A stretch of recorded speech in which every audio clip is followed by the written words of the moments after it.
There's no feeling more intense than starting over.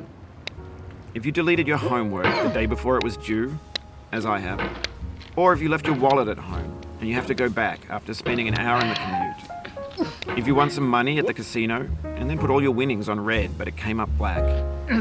If you got your best shirt dry cleaned before a wedding and then immediately dropped food on it.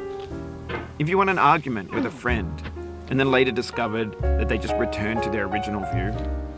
Starting over is harder than starting up. If you're not ready for that, like if you've already had a bad day, then what you're about to go through might be too much. Feel free to go away and come back. I'll be here. Alright, thanks for coming with me on this trip. I'll understand if you have to take a break at any point. Just find a safe place to stop and quit the game. And don't worry, I'll save your progress, always, even your mistakes. This game is a homage to a free game that came out in 2002, titled Sexy Hiking. The author of that game was Jazuo, a mysterious Czech designer who was known at the time as the father of B games. And B games are rough assemblages of found objects. Designers slap them together very quickly and freely, and they're often too rough and unfriendly to gain much of a following. They're built more for the joy of building them than as polished products. In a certain way, Sexy Hiking is the perfect embodiment of a B game. It's built almost entirely out of found and recycled parts, and it's one of the most unusual and unfriendly games of its time. In it, your task is simply to drag yourself up a mountain with a hammer. And that act of climbing, in the digital world or in real life, has certain essential properties that give the game its flavor. No amount of forward progress is guaranteed.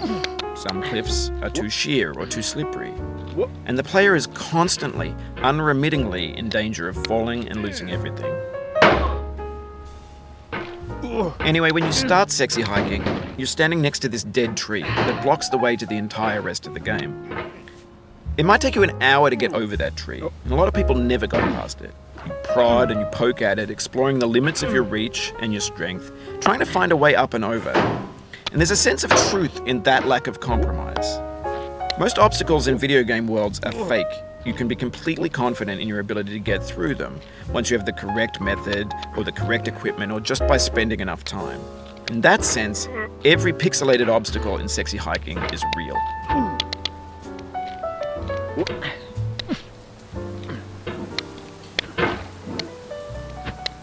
The obstacles in Sexy Hiking are unyielding, and that makes the game uniquely frustrating.